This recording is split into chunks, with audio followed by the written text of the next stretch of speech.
comme on l'a fait ce matin avec notre dirigeant, louant Dieu et trouvant grâce auprès de tout le peuple.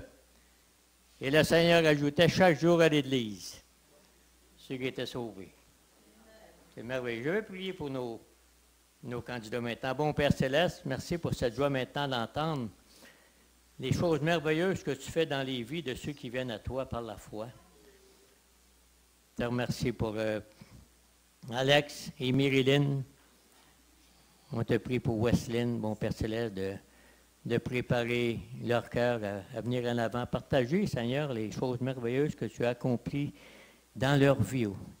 Je te demande de les bénir et de leur donner de la joie de le partager, de leur donner de l'assurance, de leur donner ta paix. S'il te plaît, au nom de Jésus. Amen. J'inviterai Emerline maintenant, si elle veut venir maintenant donner son témoignage, s'il vous plaît.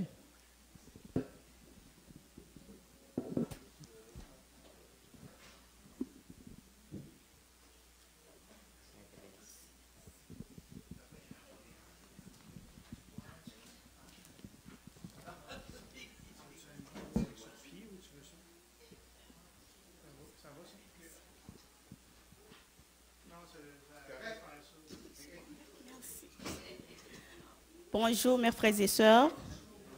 Ce matin, je me sens vraiment heureuse pour parler un peu auprès de vous de mes parcours évangéliques. D'abord, je suis Elius Gentil Emerline. Je viens d'Haïti, dans une ville qui s'appelle Cap-Haïtien. Je suis née dans une famille chrétienne qui aime vraiment Dieu. On est 5 frères et sœurs. Je suis la première. Nous étions membres dans une église baptiste qui s'appelle Église Baptiste Bethel, dirigée par pasteur Daniel Séméran. Depuis que j'étais petite, j'ai accompagné mes parents, toujours pour aller à l'église. Et j'ai participé toujours dans toutes les activités des enfants de l'église. Groupe, chorale, école du dimanche. Mais j'ai accepté vraiment Christ dans ma vie lorsque j'avais 12 ans. Et j'ai été baptisée en 2010 à l'âge de 16 ans. J'ai continué à participer dans toutes les activités de l'Église, autant que membre et jeunes de l'Église. Je faisais partie des dirigeants, cultes du dimanche, réunions de prière, groupes, chorales, choristes et monitrices des enfants de l'Église. J'ai quitté Haïti en 2015 pour aller en Guyane française. En arrivant en Guyane française 2015, j'étais membre dans une église baptiste qui s'appelle Nouvelle Vie. J'ai commencé à participer dans toutes les activités que j'avais l'habitude de faire en Haïti à l'église. J'ai quitté la Guyane en août 2021 pour venir au Canada. C'était un long parcours. Je me suis arrivée au Canada le 8 octobre 2022. Je devenais membre dans une église baptiste ici au Canada. En août 2023, j'ai continué avec toutes les activités que j'avais l'habitude de faire à l'église. En 2024, pour quelques raisons, j'ai laissé cette église. En recherchant une autre église sur Internet, tout près de chez nous, on est tombé sur Église Baptiste Renaissance. Et moi et toute ma famille commençons à venir ici à l'église pour continuer à adorer le Seigneur. J'ai prié Dieu en lui demandant un esprit de discernement pour que je puisse voir si un jour je peux devenir membre de l'église baptiste de la Renaissance. Et Dieu m'a répondu. C'est pour cela que je vous demande, mes frères et sœurs, de m'accepter parmi vous en tant que membre de l'église baptiste de la Renaissance. Je vais vous laisser avec un verset. C'est Jean 12, verset 13. En parlant ainsi, il indiquait de quelle mort il devait mourir. Merci. Je vous souhaite une bonne adoration. Bon dimanche, que le Seigneur vous bénisse. Merci.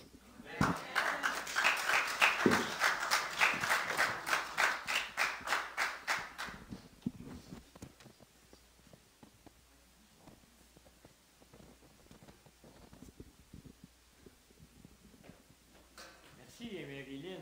J'inviterai son mari, Alex Ilius, s'il vous plaît, à venir maintenant en avant.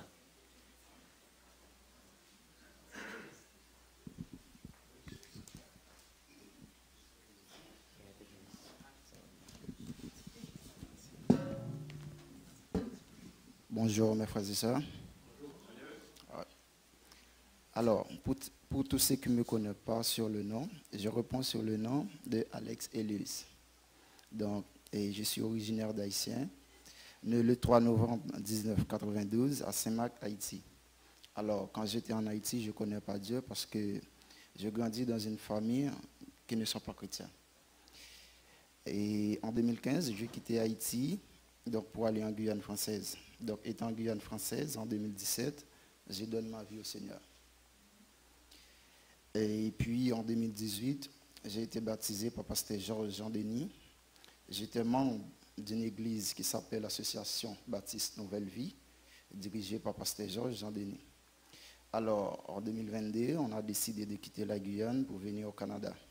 Donc, en arrivant au Canada, je voulais toujours rester au pied du Seigneur, donc, parce qu'il a fait beaucoup de choses pour nous. Et donc, voilà pourquoi je vous demande de m'agréer au sein de cette belle famille, donc pour qu'on puisse se prier ensemble, marcher main dans la main, et afin que moi, je dois continuer à rester au pied du Seigneur. Donc, et je vous demande de m'agréer encore une fois, et comme ça on va aller main dans la main quand on retourne du Seigneur Jésus-Christ. Merci beaucoup.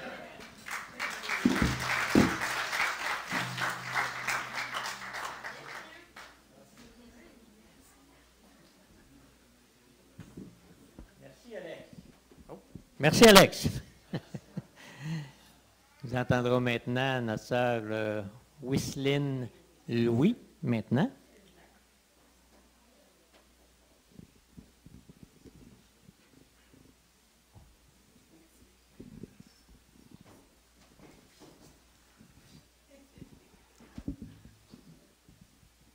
Que la paix du Seigneur, sa grâce vous soit. Je bénirai l'Éternel en tout temps. Sa louange sera toujours dans ma bouche. Je suis Wiseline Renée Louis. Je suis née le 13 février 1981 à Saint-Marc, en Haïti. Mariée avec Jean-Richard Louis le 30 décembre 2015 à la première église baptiste de Port-au-Prince. J'ai grandi dans une famille chrétienne à la fois catholique et baptiste, ce qui m'a permis de vivre un environnement chrétien qui a été éduqué dans les écoles congréganistes sous la direction des Filles de Marie, où j'ai activement participé dans des activités de l'Église catholique telles que Légion de Marie, chorale et mèche, pour ne citer que quelques exemples. En grandissant, je suivais ma mère au service de jeunes de son église, Église de Dieu de la rue du Centre pour ceux qui sont haïtiens. Bien que cela fût rare, après le secondaire, pendant mes études universitaires, je me suis éloignée de certaines activités de l'Église catholique. Et je me suis concentrée seulement sur un seul groupe, un groupe qui s'appelait les Jeunes de Saint-Montfort. Donc, j'ai gardé ce groupe, c'est parce que ce groupe avait un aspect religieux et social. J'étais secrétaire également de ce groupe. Mais, au fond de moi, je ne me sentais pas vraiment sur le bon chemin. Un dimanche après-midi, je me rendais à la réunion du groupe où j'étais secrétaire. C'était à la cathédrale de Port-au-Prince pour ceux qui sont en Haïti. Pour ceux qui sont d'Haïti, j'ai fait une pause, arrivé devant la première église baptiste de Port-au-Prince. Mais ce n'était pas ma destination. C'était comme si j'ai été arrêtée par quelque chose. Et j'ai entendu la voix du pasteur Josué Mathieu, qui dirigeait ce culte ce jour-là. C'est comme si sa voix m'appelait à rentrer dans l'église. Et j'ai laissé ma destination, j'ai rentré à la première église baptiste de Port-au-Prince. Une fois à l'intérieur, j'ai ressenti un appel à chercher Dieu, plus profond et à développer une relation personnelle avec lui. C'est ainsi que j'ai commencé à fréquenter la première église baptiste de Port-au-Prince pendant 1 an, sans me convertir. Mais cette fréquentation m'a permis de ressentir quelque chose de particulier, de comprendre que Christ est mort pour mes péchés et qu'il est purifié et que je suis purifié par son sang. Depuis ce jour, j'ai commencé à suivre la parole de Dieu. Comme il est écrit dans 2 Corinthiens 5, verset 17, un verset qui reflète la transformation et la nouvelle vie en Christ. Si quelqu'un est en Christ, il est une nouvelle créature. Les choses anciennes sont passées et voici toutes choses sont devenues nouvelles. Et dans Jérémie 29, verset 11, car je connais les projets que j'ai formés pour vous, dit l'Éternel, projets de paix et non de malheur, pour vous donner un avenir et de l'espérance. Je sentais que Dieu avait un plan pour moi, même si j'étais perdue dans mes recherches spirituelles. J'ai pris la décision de suivre cet appel en 2010, année où je me suis convertie. En novembre 2011, j'ai pris la décision de suivre le cours de baptême et le 8 avril 2012, le dimanche de Pâques, j'ai plongé dans les eaux du baptême pour être morte et ressuscitée avec Christ. Et du coup, devenir membre de l'église baptiste, de la première église baptiste de Port-au-Prince. Et depuis, ma vie a été transformée. J'ai reçu le pardon de mes péchés et la vie éternelle en Christ. Je ressentais une paix intérieure que Dieu seul peut me donner. J'ai été déterminée à marcher chaque jour dans sa lumière en m'impliquant dans diverses activités de l'Église. En tant que membre adhérente de la chorale Les Chantres, de l'accueil, élève de l'école du dimanche de la classe Abraham, bénévole au secrétariat de l'Église pour la recherche et la distribution des enveloppes de dîmes et membre du groupe de nettoyage de l'Église. Cependant, à cause de la situation chaotique du pays, l'Église n'a pas pu fonctionner comme avant.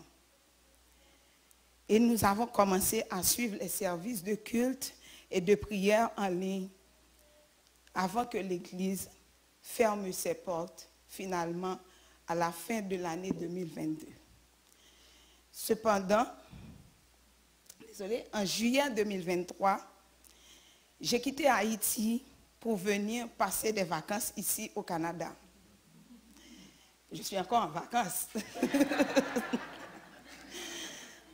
Après 1 mois de vacances, la situation s'empirait chez nous. Je ne pouvais plus retourner. Et depuis, j'ai commencé à chercher des églises.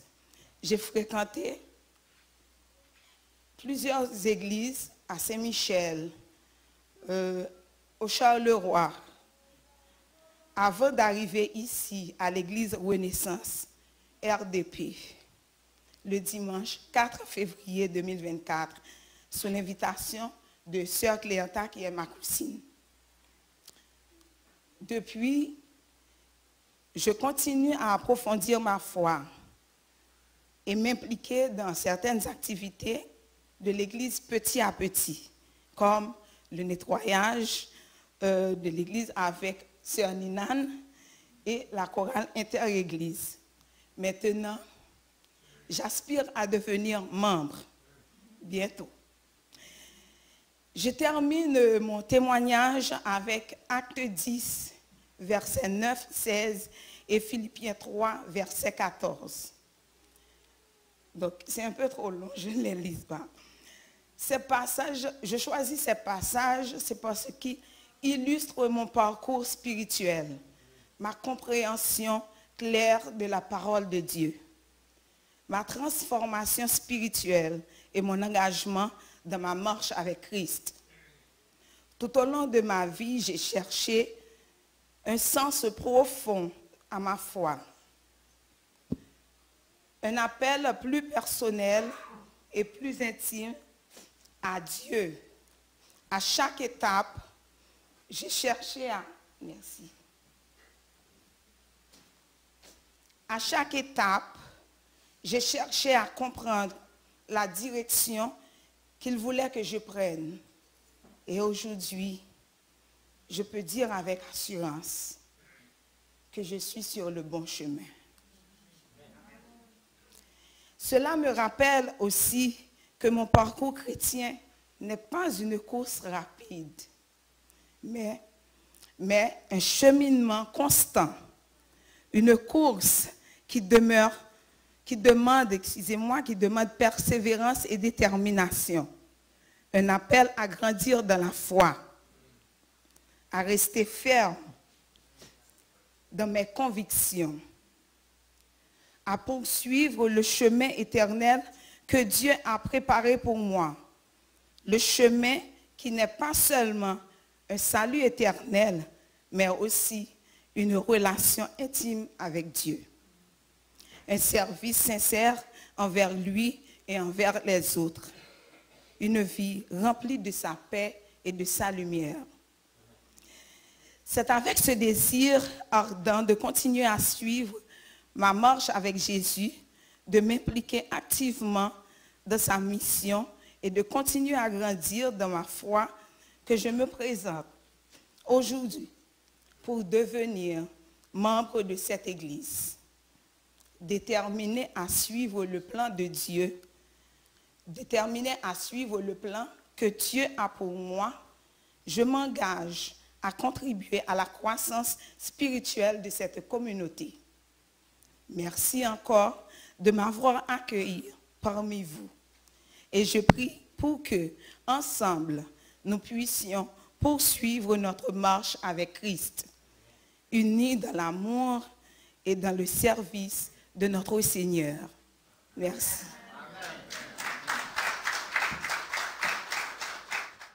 Bonjour tout le monde. Alors, ça me fait plaisir d'être avec vous ce matin. Tasser la Bible à André, prendre sa place. C'est un privilège d'être avec vous ce matin. Et j'ai une horloge fantastique ce matin. Si vous vous tournez, regardez l'horloge. J'ai 1h30 pour le message. Hein? Je remercie le Seigneur pour ça, c'est fantastique. Merci pour les témoignages de la semaine passée, cette semaine. J'ai appris que le nom Guichard, moi je m'appelle Guichard de mon nom de famille. Il y a une plaque qui s'appelle Guichard en Haïti. Hein? Je ne savais pas qu'on avait des choses en commun comme ça, là, à part d'avoir Jésus dans notre vie. Hein? Guichard. Mais il y a une place qui s'appelle Guichard en France aussi. Hein? Nous sommes arrivés Alors moi, je suis né en France. Mes parents et moi, on est arrivés au Canada en 1957. La plupart de vous n'étaient pas nés à ce moment-là. Ris pas, Daniel. Mais quand même, on ne savait pas que le Seigneur avait permis qu'on soit reçus comme émigrants sans répondre à aucun critère pour être émigrant. Mais le Seigneur avait un plan. Et la famille, on a pu rencontrer Jésus-Christ ici au Canada dans les premières années qu'on est arrivé. Le Seigneur avait un plan. Savez-vous, vous êtes ici ce matin et qu'il n'y a pas de hasard. Dieu est souverain, Dieu est en contrôle de tout. Ce matin, on va faire un petit survol des dernières semaines. On a eu beaucoup de prédications de la part de Pasteur Hugo dans Romains. Certaines études ont troublé certaines personnes. spécialement quand on a parlé de péché, hein, dans Romains chapitre 2, chapitre 3, on parle que nous sommes tous sous l'emprise du péché, qu'il n'y a pas un juste, pas même un seul. Nous sommes tous des pécheurs. Et j'ai discuté avec certaines personnes qui avaient de la misère à avaler qu'ils étaient des pécheurs. Il y a quelques années, je suis allé faire une visite à un hôpital parce qu'une sœur de l'Église voulait que, elle me dit, Dominique, j'aimerais que tu viennes voir Thérèse avec moi à l'hôpital. Elle est en train de mourir, elle est en palliatif. J'ai dit, écoute, Lise, je vais y aller pour te faire plaisir. Ça fait 3 fois que je vais voir Thérèse à l'hôpital. Et quand je suis arrivé pour voir Thérèse dans cet hôpital, Thérèse devait peser peut-être 70 livres. C'était les derniers instants de la vie. Mais elle était très lucide. Je lui ai dit, Thérèse, as-tu fait la paix avec Dieu? As-tu demandé pardon à Dieu pour tes péchés? Et la réponse de Thérèse, c'est, j'ai jamais péché de ma vie.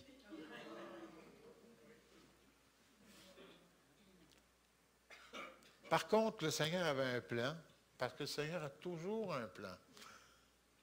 Cécile, la sœur de Thérèse, était là. Puis elle vient me voir après, puis elle me dit, pasteur, elle dit, j'ai un problème. Elle dit, moi, elle dit, j'ai des péchés, puis je ne veux pas aller en enfer. J'avais apporté une Bible dans le but de peut-être la laisser à Thérèse, si Thérèse voulait la voir. Mais finalement, j'ai ouvert l'Évangile de Jean, j'ai parlé avec Cécile et je l'ai laissé à Cécile. Il n'y a pas de hasard. Quand la parole de Dieu est prêchée, que ce soit par Hugo, André ou d'autres, quand la parole de Dieu est prêchée, il n'y a pas de hasard. Quand on lit la parole de Dieu, qu'elle nous dit qu'on est des pécheurs, c'est parce qu'elle veut nous faire comprendre qu'on est des pécheurs. Elle veut nous faire comprendre aussi que depuis Adam et Ève, le salaire du péché, c'est la mort et l'enfer. C'est ce que nous méritons à cause du péché. Tous ont péché, c'est ce qu'on a vu dans Romains. Au verset 21, dans Romains 3, c'est « mais ». Mais maintenant, tournez avec moi dans Romains. Okay? On va aller regarder quelques chapitres. En réalité, là, vous retournerez dans Actes après, parce que c'est dans Actes qu'on va étudier ce matin. Romains, chapitre 3. Quand Romains nous parle du péché dans le chapitre 3, chapitre 2, chapitre 3, merci André, j'en ai une bouteille là-bas, mais c'est bien correct. Hein? Je pensais être en meilleure forme. Merci André. Alors, Romains chapitre 3 nous parle de l'universalité du péché, verset 9, jusqu'à la fin du chapitre, verset 20. Mais au verset 21, pas la fin du chapitre, mais en tout cas au verset 20. Mais au verset 21, il dit, mais maintenant, et là il commence à nous parler, pendant les 10 versets qui suivent, de la justice en Jésus-Christ. Maintenant, mais est manifestée la justice de Dieu. Vous lirez les versets, je ne veux pas faire le message de Hugo. OK? Verset 24, il dit qu'on est gratuitement justifié par sa grâce. Mon père est un orphelin de père, abandonné par sa mère, élevé dans l'orphelinat et dans les foyers d'accueil, un homme rebelle à tout ce qui est religion. Et on est venu lui parler qu'il pouvait être gratuitement justifié par Jésus-Christ. Et ce qui a touché mon père, c'est quand on lui a montré des passages qui disaient que Dieu veut l'adopter. Mon père était orphelin et il disait toujours, j'ai pas de nom. Mais Dieu voulait l'adopter. Papa a donné son cœur à Jésus-Christ. J'avais 8 ans. Ça fait quelques années maintenant. Pardon? Qu'est-ce que tu as dit, là? Il faut parler plus fort si tu veux que j'entende, hein? Oh non, il ne faut pas que je l'entende. Papa va avoir 93 ans le mois prochain. Et même s'il perd des bouts, même s'il fait un peu de démence, on était avec lui il n'y a pas longtemps, pour le repas, tout ça, il penche la tête, puis remercie le Seigneur pour son repas. Les changements dans la vie que Jésus-Christ a fait dans le cœur de mon père a eu un impact sur le cœur de maman, a eu un impact sur le cœur de ces 2 garçons qui avaient 8 et 6 ans à ce moment-là. L'impact de Jésus-Christ, la grâce que Jésus-Christ, justifiée par la foi en Jésus-Christ. La semaine passée, Hugo, avec les témoignages qu'on a entendus de frères et sœurs qui veulent devenir bande, qui vient de la région de Guichard. Je ne l'oublierai pas celle-là, je peux vous le garantir. Cours de baptême, cours de membres, on voit comme quoi que dans 2 Corinthiens, chapitre 5, on l'a lu tout à l'heure, nous sommes une nouvelle créature. Toutes choses sont devenues nouvelles. Lorsque tu acceptes Jésus-Christ et que tu demandes pardon pour tes péchés, tu deviens une nouvelle créature. Toutes choses sont devenues nouvelles. Dans Corinthiens, il nous parle comme quoi que nouvelle création, nouvelle créature, nouvelle famille, un nouveau corps. On fait partie d'une famille. Mon père n'a pas de famille. Papa n'a pas de famille, ou à peu près. Mais maintenant, quand il donnait son témoignage à l'Église, il disait, « Vous êtes ma famille. Vous êtes mes frères et mes sœurs. Vous êtes. » Et dans l'Église, on est là pour prendre soin les uns des autres, pour s'écouter. Il y en a certains que je connais ici depuis longtemps. Martial, ça fait un bout de temps qu'on se connaît. Richard et Micheline, ça fait un bout de temps qu'on se connaît. André et Ginette aussi. On prend soin les uns des autres. Prendre soin peut avoir 2 significations. Quand j'étais à l'école secondaire, il y en avait qui m'écœuraient, j'en prenais soin. J'avais un gars à l'école, là, il était au moins une tête de plus que moi. Pourtant, j'étais assez grand. Moi, à l'école secondaire, je mesurais 5 pieds 6. Ben là, je mesure 5 pieds, peut-être 5, peut-être 4,5. Là. Mais je n'ai pas dépassé 5 pieds 6. Mais Robert, lui, était plus grand que moi. Et tout d'un coup, Robert a changé. Robert Dion. Qu'est-ce qui est arrivé? Il a rencontré Jésus-Christ comme sauveur. Au lieu de me tapocher dessus et tapocher les autres, il a commencé à leur parler de l'amour de Jésus pour eux. Tout un changement dans la vie et de toute la famille Dion d'ailleurs. Nouvelle création, nouvelle famille, nouveau corps. 1 Corinthiens 12 nous dit qu'on a un même corps, chacun sa place. Pas ta place, je ne vais pas la prendre et tu ne prendras pas ma place. Chacun sa place. Et il compare ça au corps. On a chacun on a besoin de tous les morceaux dans notre corps. Alors moi, j'ai un pouce, je peux faire ça avec mon pouce droit. OK? Mais je ne peux pas faire ça avec le pouce gauche parce que j'ai un tendon de cassé, de péter sur le pouce gauche. Fait que quand je lève le pouce, j'ai de l'air épais pas mal. Au lieu de faire ça, tu sais, il ne va pas plus haut que ça, il ne lève pas. Bon. Il manque quoi? Ici, vous avez 2 tendons ici pour le pouce. OK? J'en ai juste un. L'importance d'un tendon. Hein? L'importance d'un tendon. Chaque place, chaque chose, le corps est bien fait. C'est une machine merveilleuse. C'est une machine merveilleuse pour que les premiers qui ont été, après Adam et Ève, ont vécu au-dessus de 900 ans. C'est une machine merveilleuse. Hein? Je suis bien content qu'on ne vit pas 900 ans aujourd'hui, là, mais quand même, c'est une machine merveilleuse.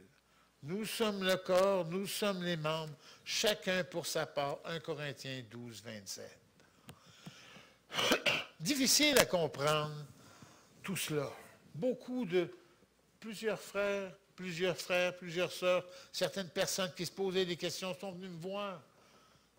On été voir ma femme, d'autres, et posaient des questions. Je ne suis pas pécheur, je ne comprends pas. Pas grave, vous savez une chose. Les apôtres, les disciples, ont passé 3 ans avec Jésus, puis ils ne comprenaient pas non plus.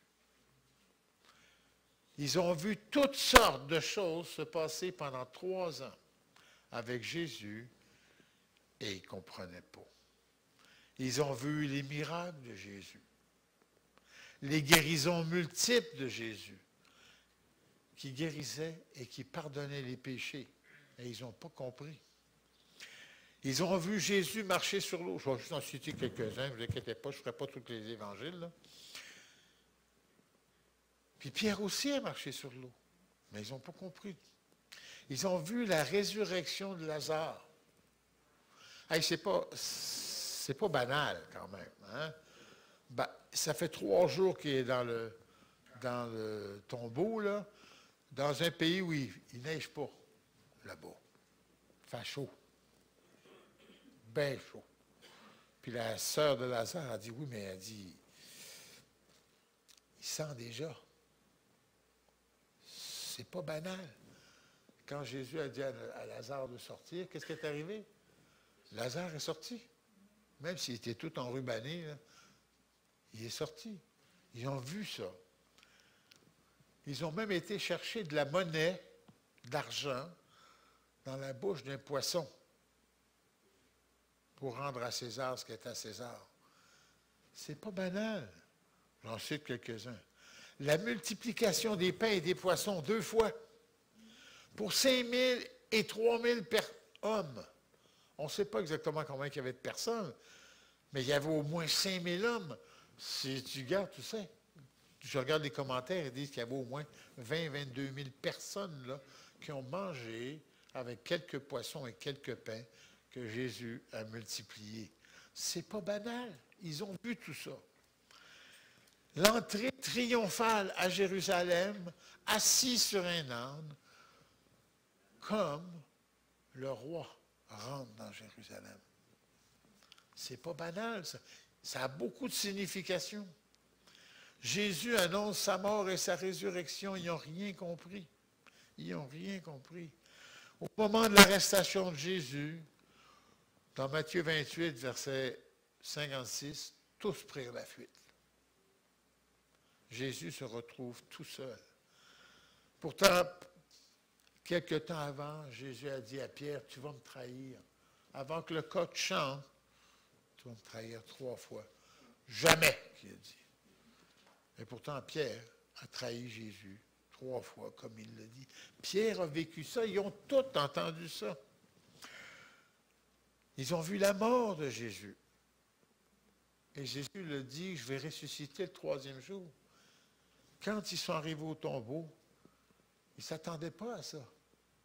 Jésus n'était plus là. Jésus était ressuscité. Sur le chemin d'Emmaüs, ils parlent avec Jésus. Ils finissent par s'en rendre compte quand ils sont quasiment arrivés. Thomas, non. Moi, Thomas a dit, moi, tant que je ne mettrai pas mes doigts dans ses plaies, dans ses pieds, ma main dans la plaie du côté, je ne croirai pas. Mon boy, il avait... Hein? Mettez-vous à la place de Thomas. Je me mets à la place de Thomas.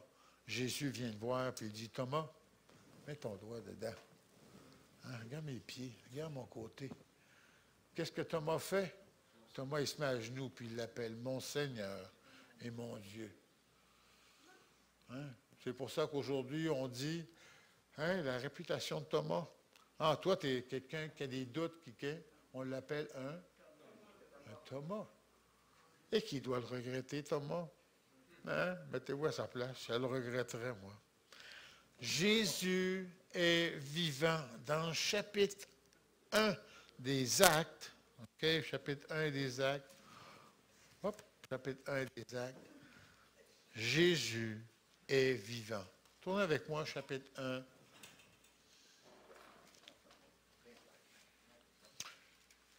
Alors, c'est Luc qui écrit les Actes des Apôtres, chapitre 1, versets 1, 2, 3.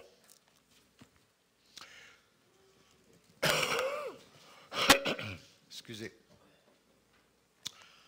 Alors, Acte 1, versets 1, 2, 3. Théophile, j'ai parlé dans mon premier livre de tout ce que Jésus a commencé de faire et d'enseigner, jusqu'au jour où il fut enlevé au ciel, après avoir donné ses ordres par le Saint-Esprit aux apôtres qu'il avait choisis. C'est à eux aussi qu'avec plusieurs preuves, il se présenta vivant. Après avoir souffert, il leur apparut pendant 40 jours en parlant de ce qui concerne le royaume de Dieu. Jésus est vivant. Jésus est vivant. Dans un mois, plus ou moins un mois, on va fêter la fête de Pâques, la crucifixion, la résurrection. Jésus est vivant. Lorsque nous chantons les beaux cantiques, on a chanté des superbes cantiques ce matin, on loue Jésus qui est vivant. On peut le louer parce qu'il est vivant et qu'il est notre sauveur. On peut le craindre parce qu'il est vivant et qu'il n'est pas notre sauveur. Quand Jésus va revenir, il va revenir avec une verge de fer pour juger les nations. Quand on va mourir, quand je vais mourir, quand tu vas mourir, ou à moins que le Seigneur revienne avant, et que je vais le voir face à face, malgré tous mes péchés, malgré toutes mes difficultés, malgré tous mes défauts, à cause de son pardon, il va me dire, bon et fidèle serviteur. Et vous savez, comme vous savez, je sais les travers qu'il y a dans ma vie, les péchés qu'il y a dans ma vie, que ce soit actif ou pensé, comme tu le sais pour toi aussi. Puis le Seigneur va me dire, viens, bon et fidèle serviteur. Ça, c'est l'amour de Dieu pour moi, l'amour de Dieu pour toi. N'oublions pas, il est vivant. À l'ascension, Jésus s'en va. Tourne avec moi dans Jean 14. Jean 14, verset 15.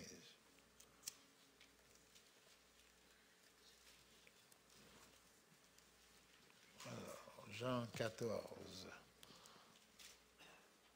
Oui, c'est ça. Jean 14, 15. 14, 15, 16.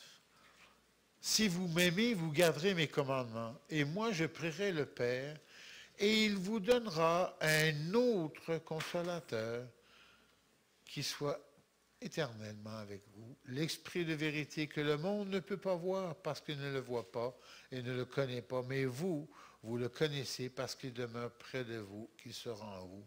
Je ne vous laisserai pas orphelin, je viens vers vous. Un très bon passage aussi pour montrer comme quoi que Jésus dit, je vais envoyer un autre consolateur, un autre consolateur. Il parle du Saint-Esprit. Puis au verset 18, il dit, je viens vers vous. Voyez-vous l'unité du Père, du Fils, du Saint-Esprit? Hein, 3 personnes, une personne. Demandez-moi pas d'expliquer ça, mais c'est ça. Difficile à comprendre tout ça. Jésus est vivant. À l'ascension, Jésus s'en va. Un autre consolateur est promis. Et on retourne dans les Actes. Et il leur dit au verset 4, attendez. Comme il se trouvait avec eux, il leur recommanda de ne pas s'éloigner de Jérusalem, mais d'attendre la promesse du Père dont leur dit-il, vous m'avez entendu parler. Attendez. Attendez. Si vous allez au verset 14, c'est la réponse à ce verset-là, chapitre 1 de Actes des Apôtres, chapitre 1, Actes des Apôtres, versets 4 et 14. Tous d'un commun accord, persévéraient dans la prière avec les femmes, avec Marie, mère de Jésus, avec les frères. Tous en accord, ils attendent. Et on arrive à Acte 2. Acte chapitre 2. Alors j'ai appelé ça « J'ai compris ». J'ai compris. Quand on lit la Pentecôte qui arrive dans chapitre 2, verset 1 à, mettons, on va dire à 13, je ne prendrai pas le temps de le lire parce que là, il est 10h30 déjà, 11h30, là, 10h30. Hein? J'ai du temps. OK. Merci, André. Je ne voudrais pas qu'on finisse à midi comme la semaine passée. Là. Hein? J'ai compris. Mais le premier verset, c'est important. Le premier verset de chapitre 2. Lorsque le jour de la Pentecôte arriva, bon, ça c'est Luc qui écrit ça. Ils ne savaient pas que c'était le jour de la Pentecôte qui arrivait, là, OK, là? Mais ils étaient tous ensemble dans le même lieu, comme Jésus leur avait dit de faire. Ils ont compris que sans Jésus, ils ne pouvaient rien faire. Fait qu'ils sont restés tous ensemble et ils ont attendu le Consolateur. Puis le verset 2, tout à coup, il vint du ciel comme un bruit d'un grand souffle violent, etc. Toute la maison en était remplie, etc. Tous ensemble dans un même lieu. Et le verset 4 nous dit, ils furent tous remplis du Consolateur, le Saint-Esprit, que Jésus avait promis. Le jour où tu as demandé pardon pour tes péchés, le jour où j'ai demandé pardon pour mes péchés, le Saint-Esprit est venu faire sa demeure en moi. Heureusement. Heureusement. Sans le Saint-Esprit, je ne peux rien faire. Il est là et il m'avertit, Dominique, tu mets les pieds où il ne faut pas. Dominique, tu devrais faire ça. Dominique, attention. Dominique, vous savez, le Saint-Esprit connaît mon nom. La plupart du temps, malheureusement,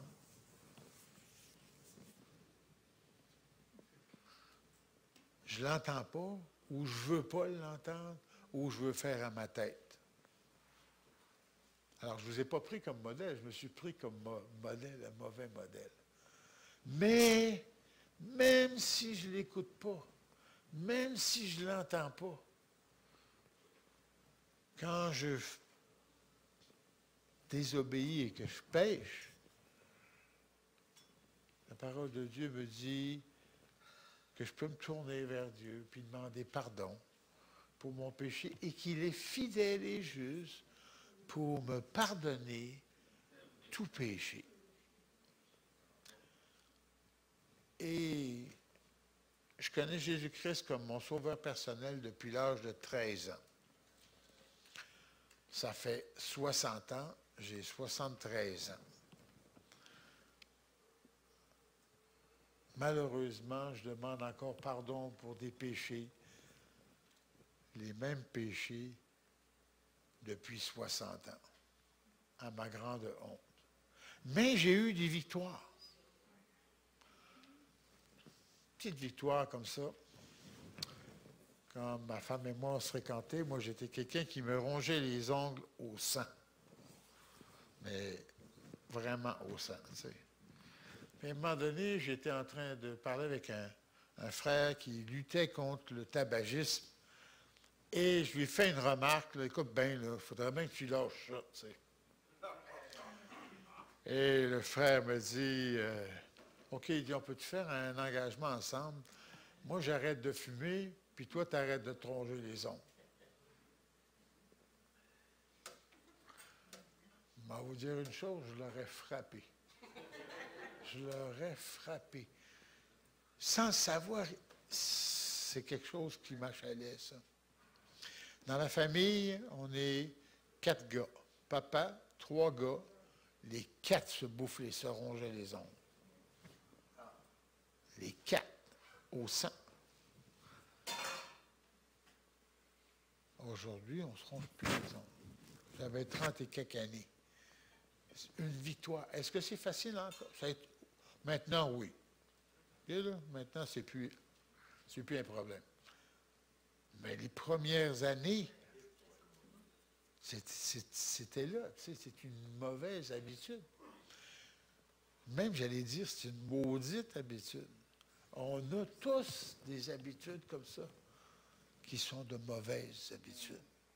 Chacun de nous. Et on se connaît individuellement. Mais le Seigneur est là et il veut nous donner le courage, de demander pardon. Puis Seigneur, aide-moi, j'ai besoin d'aide. Vous savez, quand on reconnaît qu'on a besoin d'aide, qu'est-ce qui arrive? Il nous aide. On va obtenir de l'aide de différentes manières. C'est impressionnant. Si, tout à l'heure, je parlais avec Philidor qui fait de la peinture. Si Philidor, il a besoin d'un coup de main à un moment donné, OK? Mais qu'il ne demande pas, qu'est-ce qui va arriver? Il n'y aura pas de coup de main. Mais si maintenant il dit, j'ai besoin d'un coup de main, il va en obtenir. Comme on l'a fait tout à l'heure pour le camion, pour le comptoir. On le demande. L'aide, le Seigneur, l'aide. Verset 14 du chapitre 2 des Actes des Apôtres. Acte 2, 14. Le Saint-Esprit a été donné. Vous lirez les versets, chapitre 2, les 13 premiers versets. Le Saint-Esprit est donné, et là, les gens les voient puis entendent ce qui se passe. Regardez le verset 8 du chapitre 2. Comment les entendons-nous, chacun dans notre propre langue maternelle? N'oubliez pas, c'est Pierre va parler tout à l'heure, puis chacun l'entend dans sa langue. Et là, il donne les langues. Parthes, Mèdes, Élamites, ceux qui habitent la Mésopotamie, la Judée, la Cappadoce, le Pont, l'Asie, la Phrygie, la Pamphylie, l'Égypte, le territoire de la Libye, voisine de Cyrène, ceux qui sont venus de Rome, Juifs et prosélytes, Crétois et Arabes. Nous les entendons parler dans nos langues des merveilles de Dieu. Écoute bien, c'est quand même pas ordinaire. Okay? Pierre parle, c'est ça qu'on voit au verset 14. Et eux l'entendent chacun dans sa propre langue. C'est comme si, ce matin, je suis là, nos frères et nos sœurs haïtiens m'entendent en créole, et ainsi de suite. Il y a d'autres langues, d'autres cultures dans leur propre langue. C'est particulier. Pourquoi? Parce que le message que Pierre va donner après, ici, là, il commence au verset 14. Pierre, alors, verset 14, debout avec les 11, éleva la voix et s'exprimant en ces termes, « Vous, Juifs, et vous tous qui séjournez à Jérusalem, sachez ceci, prêtez l'oreille à mes paroles. » Il s'adresse aux Juifs qui viennent de partout à Jérusalem. Pourquoi s'adresse-t-il aux Juifs? Il répond. Verset 15. « Ces gens ne sont pas ivres comme vous le supposez, car c'est la 3e heure du jour. » De toute manière, les gens ivres, là, tu ne les entends pas dans ta propre langue. Okay, tu entends du bruit, puis tu ne comprends rien. Mais eux, ils comprennent très bien dans leur propre langue. Mais c'est ce qui a été dit par le prophète Joël dans les derniers jours. Et là, il donne 1, 2, 3, 4 versets, 5 versets de la prophétie de Joël. Verset 22. « Israélites, écoutez ces paroles. Jésus de Nazareth, cet homme, ça c'est le verset 22, approuvé de Dieu devant vous par les miracles, les prodiges et les signes que Dieu a fait par lui au milieu de vous, comme vous le savez vous-même. Cet homme, livré selon le dessein arrêté et selon la pression de Dieu, vous l'avez fait mourir en le clouant à la croix par la main des impies. Ce que notre frère Pierre est en train de faire, il est en train de dire, vous autres les Juifs, ma petite gang de Juifs, là, Jésus, le Messie, approuvé de Dieu, envoyé par Dieu, vous l'avez fait mourir sur la croix. Mais il ne termine pas là, parce que le verset 24, Dieu l'a ressuscité en le délivrant des liens de la mort, parce qu'il n'était pas possible qu'il soit retenu par elle. Et là, après, il cite le psaume 16, car David a dit de lui. Il est en train de prêcher aux Juifs qu'ils ont crucifié Jésus. Que Jésus, le Messie, qu'ils ont rejeté, est ressuscité. Celui qu'ils n'ont pas cru, celui qu'ils ont rejeté, c'est le Messie qu'ils attendaient et qu'ils attendent encore. Vous savez, quand notre frère Hugo parlait de péché, quand on parle de justice en Jésus-Christ, c'est pour toi, c'est pour moi. Quand on prêche le salut, c'est maintenant. La vie est courte. La vie est courte. Ma femme et moi, on se fréquentait il y a 55 ans à peu près, là. OK? On en parle, on a l'impression que c'était hier. On s'est mariés, ça va faire 53 ans. Ça a passé comme ça. La vie est courte. Pour certains, elle est très courte. Est-ce qu'on va préparer le temps qui s'en vient, qui est le plus long? Après la mort, c'est l'éternité. Et personne ici ne va passer l'éternité dans un trou. Personne. Peut-être notre corps, on va le mettre dans un trou. Okay? Comme dirait mon père, mettez-moi dans une caisse d'orange, ça va faire l'affaire. Parce que, et papa avait bien raison, quand ma mère est décédée, on a laissé papa tout seul avec maman à un moment donné, et il est sorti, il dit, bon, ben, il dit, on peut rentrer à la maison. Il dit, bon, ma mère, on l'appelait Mémé, il dit, Mémé n'est plus là. Et c'est vrai, son corps est là, mais son âme était partie. Et elle avait prié quelques heures auparavant, Seigneur, viens me chercher. Elle était partie. Chaque âme ici, dans cette salle, a un rendez-vous. Un rendez-vous avec Dieu. Et Dieu va lui demander, pourquoi je dois te laisser rentrer dans mon ciel, sans tache pure, parfait? Et si on commence à nous justifier, parce que je suis bon, j'ai été une bonne personne, j'ai été à l'église Renaissance tous les dimanches, moi j'ai fait ça, j'ai lu toute ma Bible. Si on commence à lui dire toutes sortes de bonnes choses qu'on a faites, il va nous dire, il n'y a pas de place pour toi. Je ne te connais pas. Pourquoi? J'ai envoyé mon Fils.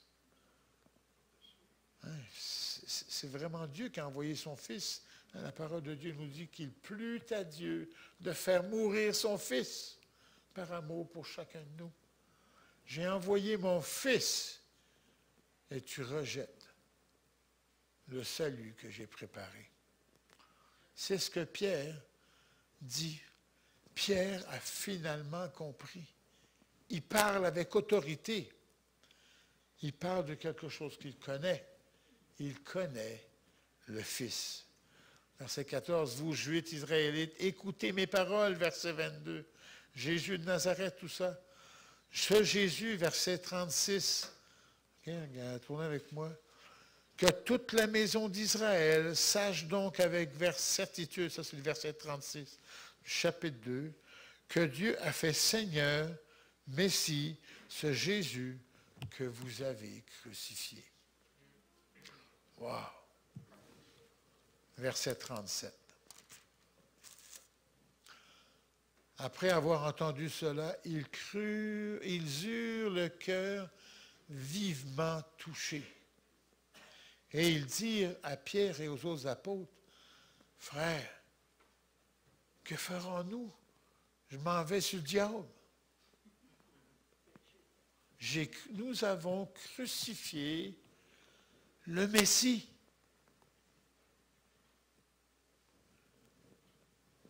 Chacun de nous, par nos péchés, nous avons crucifié le Messie. Chacun de nous, à cause de mon péché, de ton péché, le Messie, le Fils de Dieu, sur la croix, a été séparé du Père. C'est là que Jésus dit, « Mon Dieu, pourquoi m'as-tu abandonné? » Et il n'y a pas de réponse. Pourquoi il n'y a pas de réponse? Parce que par Dieu, par amour pour toi, par amour pour moi, ne pouvait voir son Fils qui portait la condamnation de mon péché, de ton péché. Et juste avant de mourir, Jésus pousse un grand cri. Dans certains évangiles, on voit qu'il pousse un grand cri, il meurt. Dans d'autres évangiles, il pousse un cri et il dit, « Tout est accompli. » Si tout est accompli à la croix et à la résurrection, il n'y a pas d'autre moyen pour être sauvé.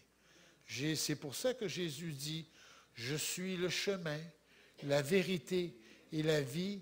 Nul, soulignez ce petit mot-là, nul ne vient au Père que par moi. » Il n'y a pas d'autre moyen pour être sauvé que par Jésus-Christ.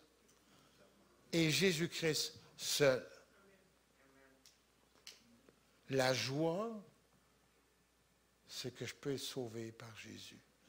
La seule chose qu'on doit faire, verset 37, chapitre 2, « Frères, que ferons-nous? » Pierre leur dit, « Repentez-vous et que chacun soit baptisé au nom de Jésus-Christ. Pour le pardon de vos péchés, vous recevrez le don du Saint-Esprit. » Quoi faire? Demander pardon pour ses péchés. Quand la Bible nous dit aujourd'hui, c'est le jour du salut. Aujourd'hui. Ils ont compris. Repentance, baptême. Et comme, je ne sais pas qui a partagé ça tout à l'heure quand on parlait des baptêmes, 3000 âmes ont été ajoutées. C'est un gros baptême. Hein, c'est un baptême de gros baptême. Il y avait du monde là. 3000 âmes. C'est pas tout le monde qui a entendu c'est pas tout le monde qui a entendu le message de Pierre. Mais il y en a 3000. Hein? Versets 42-47, lisez avec moi. On est toujours dans le chapitre 2 de Actes. Ils persévéraient dans l'enseignement des apôtres, dans la communion fraternelle, dans la fraction du pain et dans les prières. On va lire jusqu'au verset 47.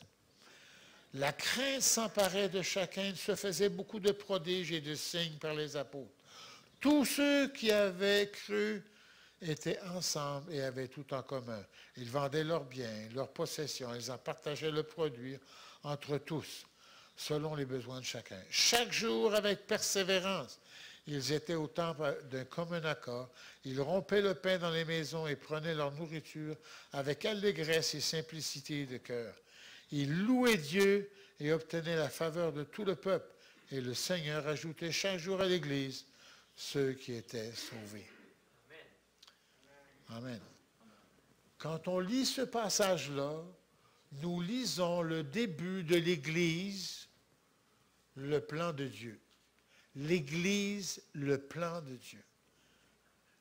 Ce n'est pas le plan des baptistes ou d'une autre dénomination.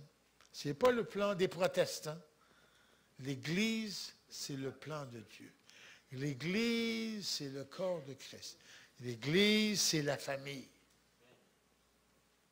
C'est le plan de Dieu. Un mot qui ressort beaucoup, persévérance.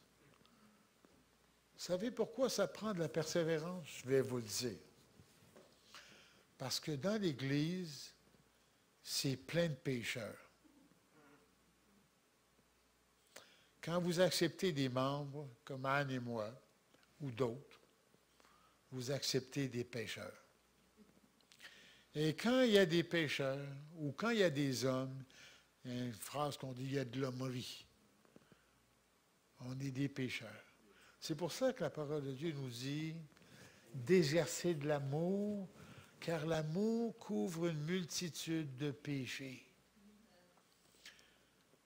Des fois, avec les frères et les sœurs, on ferme les yeux. C'est comme nos enfants. Quand on élève nos enfants qui sont petits, là, rappelez-vous, hein, s'il fallait qu'on les corrige pour chaque bêtise qu'ils font, on n'arrêterait pas. On ferme les yeux. Par amour. Dans l'Église, c'est la même chose. On ferme les yeux par amour.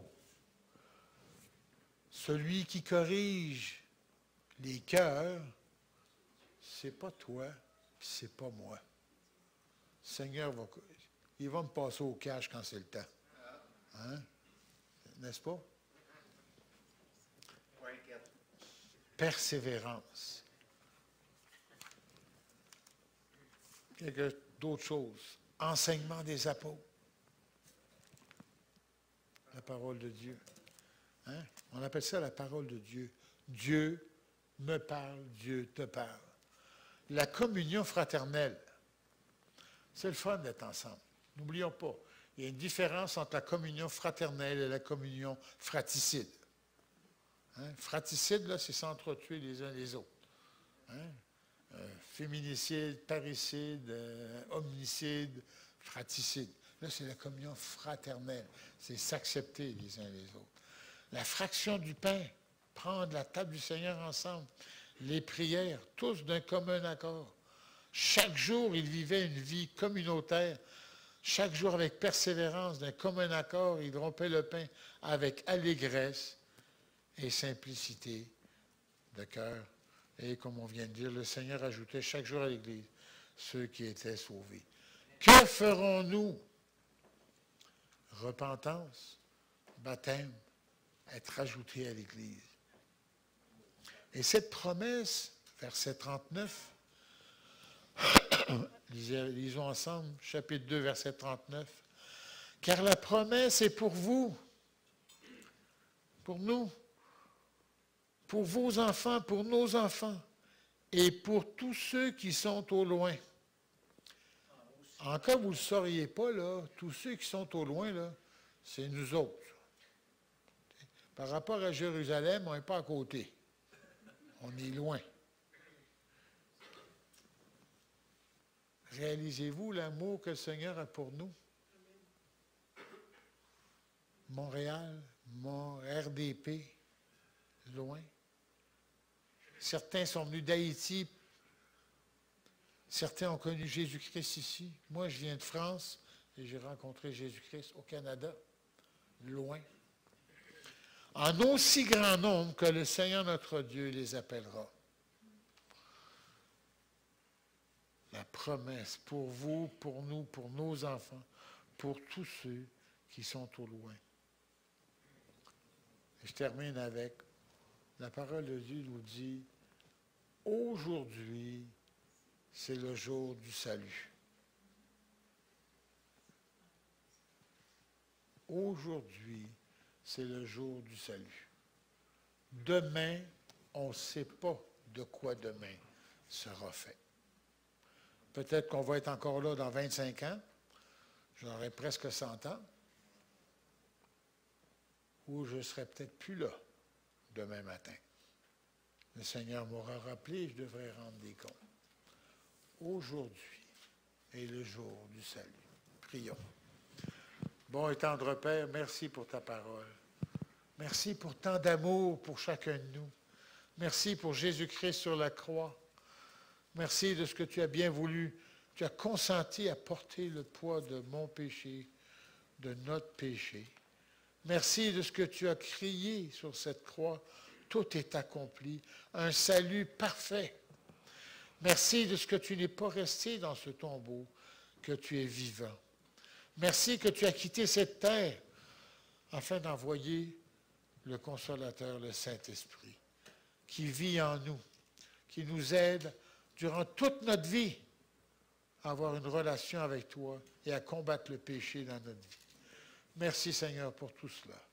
Aujourd'hui, Seigneur, sauve des âmes ici, dans notre communauté. Au nom de Jésus. Amen.